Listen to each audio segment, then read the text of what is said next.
Ethiopian Prime Minister has shared a mantra for peace, development, and progress in Ethiopia.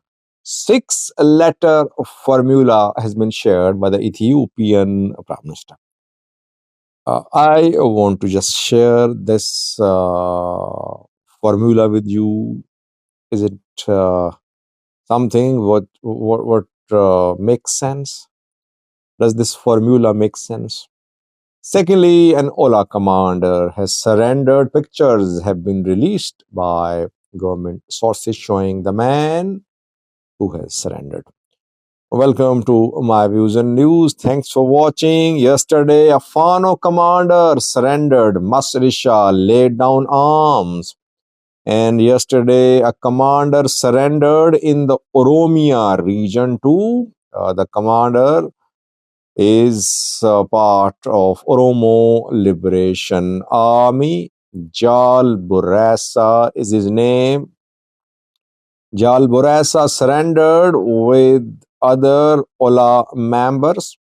He surrendered in West Showa zone of the Amhara region. He surrendered in Mita Volkaiti, which is in West Showa zone of the Amhara region. 2 days ago, in East Borana, dozens of OLA members surrendered, and East Borana zonal chief said that over 100 Kabyles had been freed from the presence of Oromo Liberation Army. Then we heard that in Gidayana, East Valega, there was a clash between Oromo Liberation Army faction led by Jalmaro and Jal Moisa.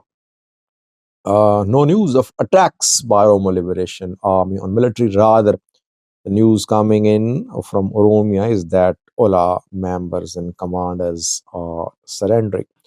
Government sources say that Jal Burasa is a tier 2 commander of the Oromo Liberation Army. One of senior commanders of Oromo Liberation Army is Jal Burasa. I don't know. I could not confirm that. I know names of only main OLA commanders. I don't think he's tier 1 or a major Oromo Liberation Army commander. Now, main news story for you, which is about Ethiopian Prime Minister, who has shared a mantra for peace, prosperity, and development of Ethiopia. A 6-letter formula has been presented by the Ethiopian Prime Minister Abiy. I want to analyze this 6-letter formula presented by the Ethiopian PM. The letter-based proposal by the Ethiopian government about Ethiopian future consists of 6 S letters. It starts with sovereignty. First letter is sovereignty. Scale up, second letter. Service, third step. Sustain, fourth step. Settle, fifth step. See, sixth step. 6S form this formula shared by the Ethiopian PM with Ethiopians, with his party workers, with PP cadres. And in his address, the Prime Minister said that if 5S are implemented, 6 will follow. Means if first 5 are implemented, 6th one will also be implemented. First 5S are sovereignty, scale up, service, sustain, and settle. Last one is C.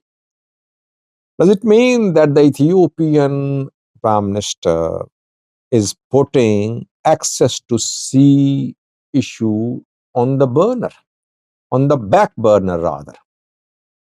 Is the Ethiopian ruling party toning down its rhetoric about sea access? That is why it has been placed at number 6. It means Ethiopia will have to implement the 5S first, and then the 6th S will be implemented. Well, this is what seems to be the case, that the Ethiopian government is putting access to sea on the back burner, which was a pressing issue, existential issue for the Ethiopian leader, the Ethiopian ruling party, Ethiopian military a few days ago. Secondly, the formula is like the student type formula when students study. They generally make these types of formulas, to be honest. And does this formula make sense? Well, it does not make sense for me. Why? Because the first S which the Ethiopian Prime Minister has shared is sovereignty. So first of all, Ethiopia needs to protect its sovereignty. And if you remember, in several talks, Ethiopian Prime Minister, Ethiopian General said that the issue of access to sea is linked to Ethiopian sovereignty. So sovereignty at number one, access to sea at number six. Isn't it a contradiction? Doesn't it show the contradiction or the confusion in the minds of Ethiopian rulers, prosperity party leaders, and military generals? And secondly, I think sovereignty has a very broad definition. And when Ethiopian leaders talk about sovereignty, they talk about a strong military.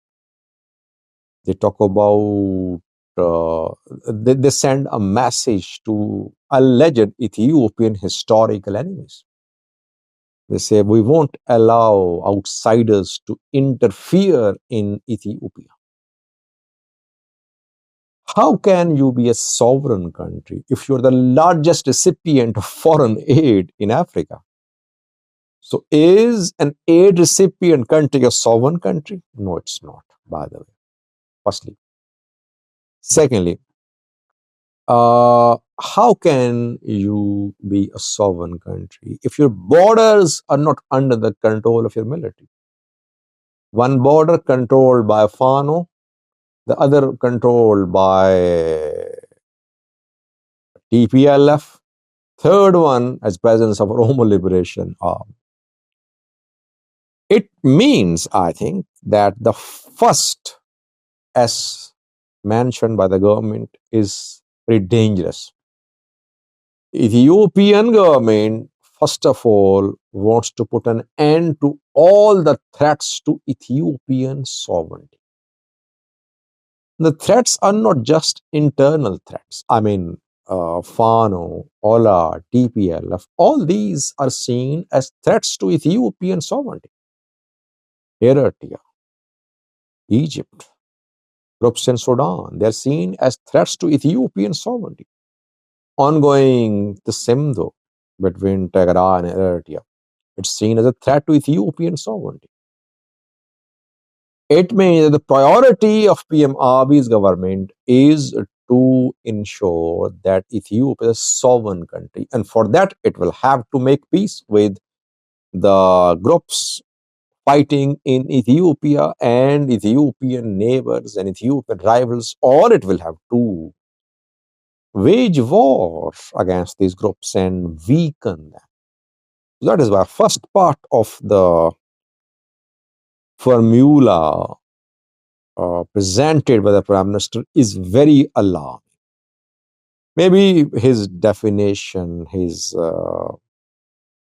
explanation of sovereignty is different than that of mine, but this is how I see the formula. Basically, sometimes it seems that these Ethiopian leaders are in the habit of acting like influencers, like leaders who are transforming the country and who are doing revolutionary work. That is why they come up with such letter-based formulas to impress people about their performance. Thank you for watching.